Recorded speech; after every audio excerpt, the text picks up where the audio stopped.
Sejak senjataku direbut musuh di lapangan Los Kulalet, aku tidak pernah bisa tidur lagi saat latihan luar. Sekarang latihan taktik bertempur menjadi sesuatu yang menarik bagiku. Pak Hussein sebagai pelatih taktik dasar bertempur di kelasku membawakan materinya dengan menarik dan mudah dipahami. Beliau dinas di Kopassus sebelum ke Secata Rindam 3 Siliwangi, tanpa brevet komando di baju PDL-nya. Aku selalu curiga, jangan-jangan beliau adalah bagian dari tim awar Kopassus yang katanya pasukan penculik yang dibahas di majalah Tempo. Karena beliau gak pernah mau cerita pengalamannya waktu di komando. Atau memang begitu, pasukan khusus gak banyak omong. Beda jauh sama aku ya, yang segala diomongin. Bodoh ah. Paling kalau dianggap aku membocorkan rahasia tentara ya paling dibunuh diam-diam. Tamat deh ceritanya. Ada cerita yang tersebar begini. Ada seorang jenderal Amerika yang ditanya apakah Amerika berencana akan menyerang Indonesia. Jenderal itu menjawab, jangankan berencana menyerang Indonesia secara militer, berpikir pun kami tidak berani. Kami memiliki pengalaman buruk dalam perang Vietnam yang menggunakan taktik gerilya, apalagi melawan Indonesia yang gurunya gerilya. Walaupun aku ragu cerita ini benar, tapi setidaknya menghibur dan memupuk jiwa nasionalisme kita. Bisa jadi di Vietnam juga begitu ceritanya. Negara sekutu tidak berani berpikir untuk menyerang Vietnam karena memiliki pengalaman buruk di Indonesia, apalagi melawan Vietnam yang sama-sama menggunakan taktik gerilya. Gitu kali-kali yang berkembang di Vietnam. Taktik gerilya itu berkembang, kenyal atau dinamis, menyesuaikan dengan kekuatan musuh, menyesuaikan dengan medan geografis, medan yang dipilih dalam bertempur, menyesuaikan dengan iklim, menyesuaikan dengan kekuatan kita sendiri. Jadi taktik untuk menghadapi musuh yang satu akan berbeda taktiknya dengan menghadapi musuh yang lain. Menyesuaikan terus. Apalagi kita sama Vietnam yang kondisi geografis sama iklimnya beda dikit, ya pastinya beda taktik gerilyanya, meskipun mungkin prinsip dasarnya sama. Kalau tentara tahu taktik gerilya, pasti tahu juga tuh taktik anti gerilya. Ya tahu, kan diajarin. Nah itu gerilyawan yang mujahidin di Indonesia Timur kok gak kena-kena? Ya yang menghadapinya kan bukan tentara sepenuhnya. Lagian gak niat kali. Ada taktik gerilya, ada taktik anti gerilya, ada juga GLG, taktik gerilya lawan gerilya. Mau tahu seperti apa taktiknya? Jadilah tentara biar tahu dan menguasai taktiknya.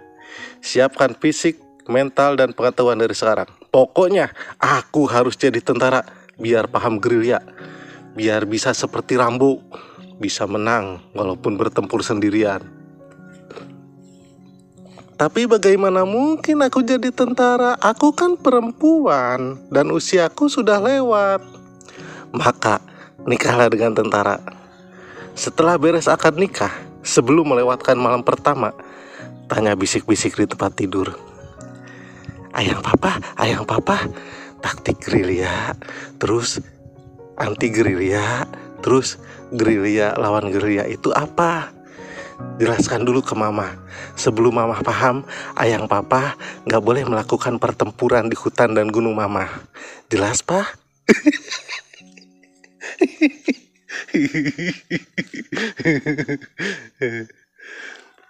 Salah satu prinsip dalam pertempuran selalu mencari perlindungan baik saat bergerak maupun sebelum melakukan tembakan. Minimal tiarap, jangan sok jagoan nembak di tengah jalan atau di tengah lapangan. Dan yang paling penting dalam mencari perlindungan adalah menggunakan benda keras. Bisa batu besar, tembok, atau pohon besar. Kalau pohonnya segede tangan bayi, ya jangan digunakan, geser. Cari pohon yang besar yang bisa melindungi kita. Nah, hari itu dengan penuh semangat aku mengikuti latihan taktik dasar. Konsolidasi! Ya, cari perlindungan kamu, teriak Pak Husein. Aku segera berlari bersembunyi di balik sebuah pohon besar. Penembak 4 aman, teriakku. Tiba-tiba, petuk, petuk, petuk, petuk. Helmku dipukul berkali-kali dengan tongkat kayu dengan sangat keras, sampai terasa sakit di kepala. Sumaryadi, teriak Pak Husein. Kamu berlindung di mana? Siap, pelatih. Ini pelatih. Pohon besar, pohon keras, jawabku. Pohon apa itu, Sumaryadi? Siap. Pohon pepaya, pelatih. Pohon pepaya, pohon keras bukan? Siap, pohon keras, pelatih. Ini keras, jawabku sambil memukul pohon pepaya. Goblok kamu, goblok. Udah, kamu mati, jawab pelatih Husein sambil jalan memeriksa pelajar yang lain. Aku belum mengerti salah aku apa. Pepaya ini pohon keras, pelatih. Nih, keras nih, pelatih. Mungkin kalau saat itu TV One sudah menayangkan Densus 88 yang mengepung satu teroris dan menembaknya dari balik pohon pepaya, akan kutunjukkan rekamannya ke Pak Husein. Lihat nih, pelatih nih, pasukan khusus anti teroris juga perlindungannya pohon pepaya.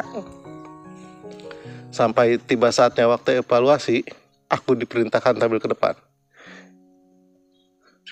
Pelajar, kata Pak Husein.